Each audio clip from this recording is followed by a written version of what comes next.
Hey everybody, it's Scott and welcome to this week's episode of Strength and Health TV. In this week's episode I want to talk about workout nutrition, specifically what we consume before, during, and after training. As soon as I got into training, I started hearing about the importance of taking something after a workout to help with recovery. And it's usually supplement manufacturers, supplement companies that are making some sort of protein and carbohydrate mixture to be consumed after training. You always hear about the importance of that post-training shake that everybody likes to take. But I really didn't know much about the science behind it, or if there even was science behind workout nutrition, other than what was being marketed in fitness magazines, bodybuilding magazines by the supplement companies and stuff. It wasn't until about 2001 or 2002 I was at an industry-related conference, and I heard a great presentation by a very strong person. His name's Thomas Incledon. Thomas, if you don't know anything about him, he's got a background in strongman and strength sports, but he's also brilliant when it comes to the science of nutrition. I believe he is a registered dietitian, and he was recently featured on the Live Life Aggressively podcast with Mike Mahler and Sincere Hogan. And in Thomas's presentation that I saw, he had introduced the idea of not just post-workout nutrition, that we hear so much about, but pre-workout nutrition. And what was being recommended in his talk was, I think it was a mixture containing, or at least what he was talking about with the science and the research that was conducted with this pre-workout nutrition. They used, I think, something like 6 grams of branched chain amino acids, and I think something like 23 or 24 grams of a high glycemic carbohydrate. And I think during the research, he said they were using dextrose, if I'm not mistaken. I could be wrong about that, but I think it was about 6 grams of some type of protein. I think it was branched chain amino acids, and about 23 or 24 grams of a high glycemic carbohydrate. And that, taken pre-workout, was supposed to help stimulate the anabolic process and the recovery process post-exercise better than just taking a protein and carbohydrate drink after a workout. There's always been, I've always heard enough, research behind the post-workout protein and carbohydrate nutrition shake, or nutrition drink rather, because it's absorbed easily and it helps to replenish glycogen stores and to help recover from a workout. So nobody was really debating that idea, but I started hearing more and more about the importance of taking something prior to training in addition to the post-workout nutrition. Then in 2005, I was doing a presentation at the National Strength and Conditioning Association's Georgia State Clinic, and one of the co-presenters at the conference or the clinic was a guy named Robert Skinner, who was, I think he was working at Georgia Tech with the athletes on their nutrition programs. I think he was a sports nutritionist at Georgia Tech at the time. And his presentation, I think, was titled Protein Requirements for Athletes. So not only did he talk about the amounts of protein that athletes and hard training individuals should be consuming on a daily basis, one of the things that he talked about was the pre and post workout nutrition. And this is where I heard the idea of pre-workout nutrition in addition to the post-workout nutrition. And he had recommended some type of liquid formulation. And again, it was in that same 8 grams of protein to about 24 grams of carbohydrate mixture taken pre-workout. I think about 20 to 30 minutes is what he recommended prior to training. So again, the idea of taking that pre-workout nutrition was so that you had nutrients that were ready immediately, that were already digestion ready for the body to use at the completion of the workout. And then he did recommend that post-workout drink at the same ratio, about 1 gram of protein to about 2 to 4 grams of carbs taken after exercise to, as he put it, cover both ends. So by taking the pre-workout nutrition, that drink was digesting and ready. The nutrients were ready to be used by the body immediately after the training session, and then by taking your post-workout drink, you were kind of covering both bases. So again, that was in about 2005, a few years after I had been to the clinic that Thomas Incledon spoke at, and I was seeing that same theme, not just focus on the post-workout nutrition, but also that pre-workout nutrition.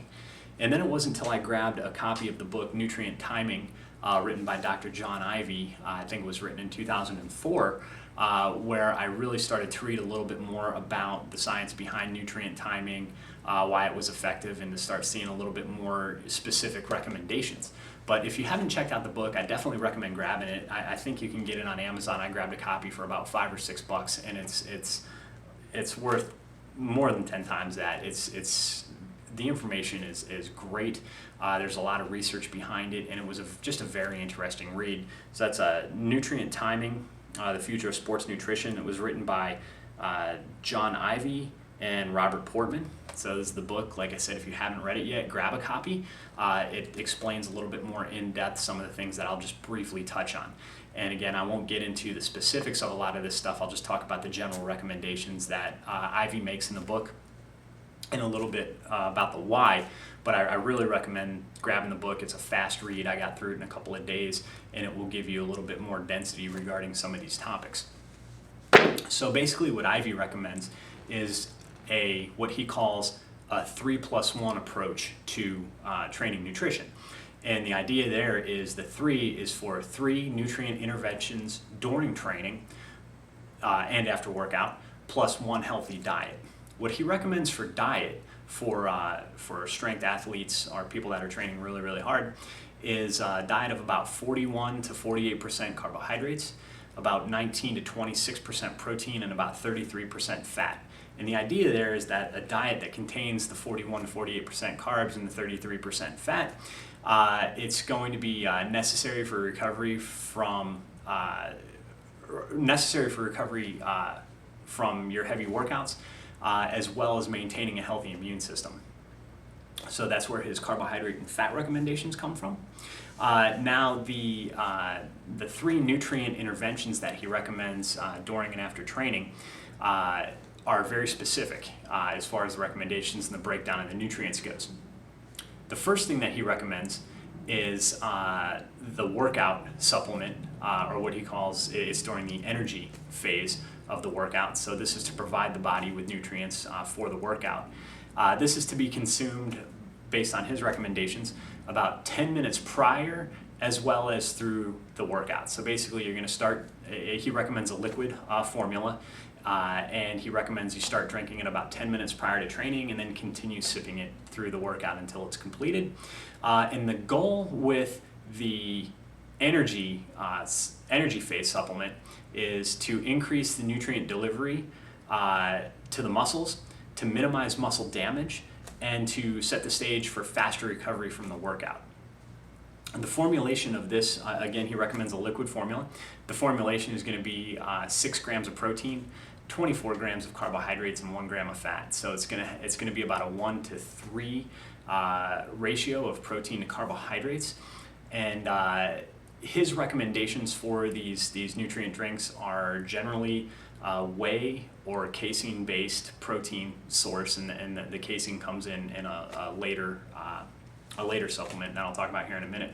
And then the carbohydrate sources are going to be higher glycemic carbohydrates like sucrose, dextrose, glucose, things like that. So in order to follow his recommendations exactly, you may be able to find something on the market that contains exactly what he's looking for in the right breakdown.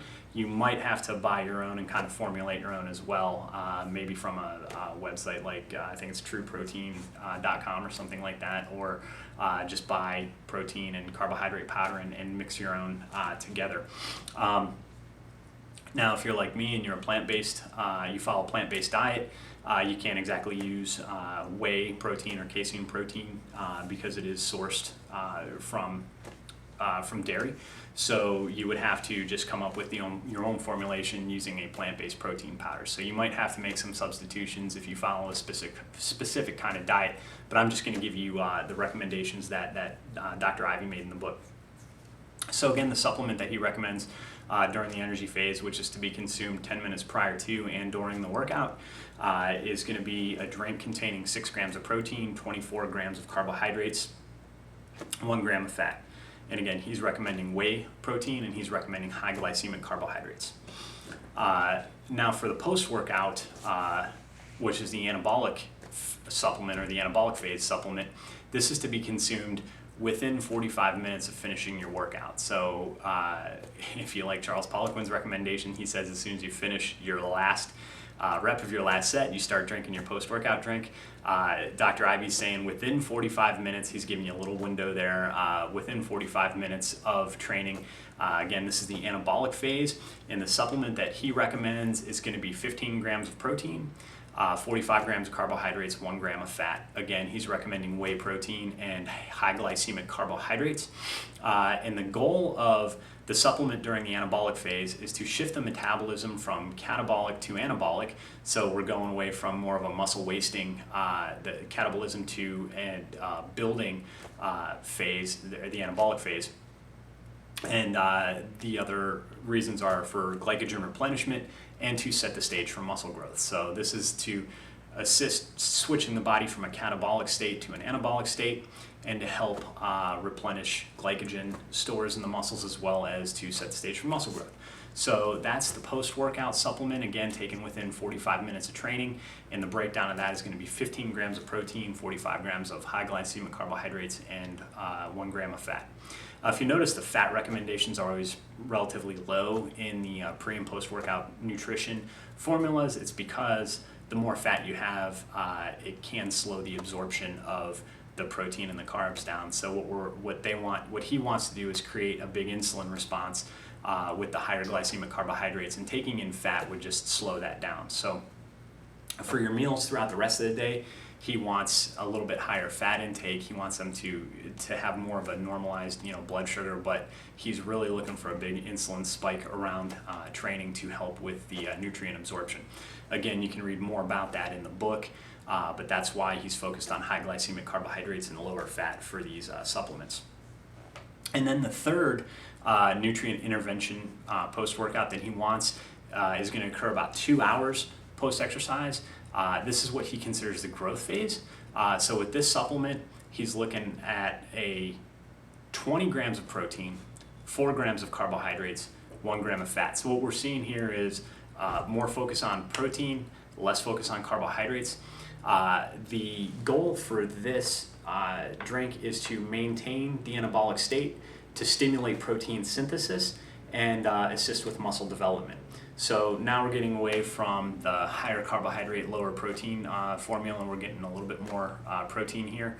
And again, this is shifting the body into that recovery phase or the growth phase to maintain that anabolic state post-training and to start to stimulate the protein synthesis and muscle development. So these are the 3 nutrient interventions that he recommends before, during, and after training. Again, the first one is the energy phase supplement, and that's going to be taken 10 minutes prior to and finished during the workout. Then the post-workout, the anabolic supplement, that's going to be taken within 45 minutes of completion of your training session. And then you're going to have the growth phase supplement, and that's going to be taken 2 hours post-exercise. Again, the breakdown for those are, for the first one that you take prior to training, it's going to be 6 grams of protein, 24 grams of carbs, 1 gram of fat. The post-workout drink is going to be 15 grams of protein, 45 grams of carbs, 1 gram of fat. And then the growth phase supplement taken 2 hours after training is going to be 20 grams of protein, 4 grams of carbs, 1 gram of fat. And in that final, in the growth phase supplement, he does recommend a mixture of whey and casein. He's adding the casein protein in there as it does digest a little bit more slowly than the whey. And I think he's still recommending the higher glycemic carbohydrates, if I'm not mistaken. Some other supplements that he recommends with these various nutrient interventions are vitamin C, vitamin E, the amino acids leucine, glutamine, and then sodium, potassium, and magnesium. To see the exact ratios that he recommends for the 3 different nutrient interventions, I just recommend getting the book. Again, the book is very dense with the information, but what you see there is his recommendations are very specific, and they have done a lot of research. Dr. Ivy's at the University of Texas in Austin, Texas, and they have done a lot of research there. So again, all that is in the book, and the references to all that are in the book. But he did put a lot of research and science into the book. So If you're into that sort of thing, you can get a little bit more or a lot more information with that, but I just wanted to present to you some of the general ideas taken from the book so you can get a better understanding of the differences in the nutrients that you take in pre, during, and then post exercise. Some people, when you start to talk about this type of recommendation as far as the nutrition drinks pre and post workout, they start to think it's like, analysis paralysis, and they just start to say, food doesn't matter, just eat good, make sure you eat sometime prior to training, make sure you eat sometime, after training. And then some people like to get very, very specific like this. What I've noticed is that the people that tend to take their training a little bit more seriously, the ones that tend to get better results from their training, do put a lot more emphasis on eating clean nutrition and doing things like a pre and post workout supplement. Some people just eat food and they train hard and they do pretty well too. I think most of the people that I've worked with in the past, and myself, in experimenting, I just tend to take something pre-workout and post-workout and then just try to eat mostly good food, and I do fine. I feel I recover really well. I'm never sore a ton. I always have energy and strength for my workouts. And basically what I do, again, because I do follow a plant-based diet, I tend to just mix any type of plant-based protein that I'm using. I'm a big fan of Vega, Plant Fusion. I've used some other things like the raw protein powders and things like that. But I'll tend to just use a scoop or two of that mixed with some type of like chocolate almond milk or something along those lines. I end up with a ratio close to 1 gram of protein to about 2 to 4 grams of carbohydrates, and I drink about a third of that prior to training, and then I drink the rest immediately after training. And that's a simple way for me to cover both of those bases there. I don't get too hung up on nutrition during the workout. I have been experimenting a little bit by taking branched chain amino acids, just kind of sipping them throughout the workout. I can't say I've honestly noticed any difference with that, other than I've been taking it during a workout, and if I'm recovering, maybe they have something to do with it. But the BCAAs that I've been using are very high quality. It's clean BCAAs from Clean Machine, really good high quality products. So that's really about what I've been doing right now. I just do I just mix up one big drink, and I drink about a third of it prior to training, then the other 2/3 after training. I don't really get too specific with it, but I am taking in something pre and post workout and following a fairly clean, pretty healthy plant-based diet, although I do like to get off track of healthy eating and eat some donuts or cookies occasionally. So if you know me, you'd be calling BS if I said I ate clean all the time. But I do feel there is some importance to the whole pre and post workout nutrition. I don't know if you need to get as specific with it as what's recommended in the book Nutrient Timing that I just talked about. I do find that stuff very, very interesting. I do like reading about that stuff. I feel the more knowledge you have, the better, and the better educated you are, the better decisions you can make with your own nutrition and your own supplementation. I think you should experiment a little bit, find out what works for you, and a great place to start would be with the recommendations in Nutrient Timing. So hopefully this week's episode gave you something a little bit to think about with regards to your nutrition during and after pre-training and post-training, and maybe what you're doing right now. Maybe you could see some areas that you could try to improve things or experiment a little bit, and hopefully it'll give you some information and some ideas to apply to your training, to your nutrition, and will hopefully get you some better results down the road. So, I think at the heart of this, you can't expect to make great progress from a training program with a crappy diet.